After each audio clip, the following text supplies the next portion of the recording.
Hi guys, in this video I'm gonna show you something, right? So with these phones, if you're not getting any mobile network,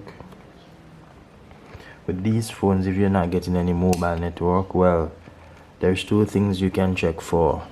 One of them is the antenna cable in the phone, and I already replaced the antenna cable in the phone. It actually runs on this side, right?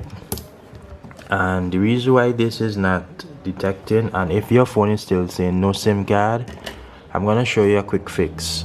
So this area where the SIM card is going down, it appears that the SIM card is not being leveled properly on the 6 pins that are there. So let's see.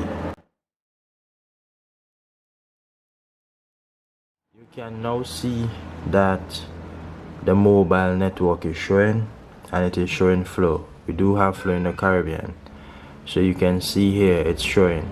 So that's how you can get your SIM card to read.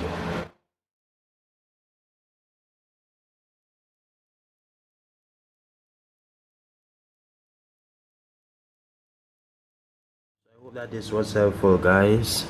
Do share and subscribe.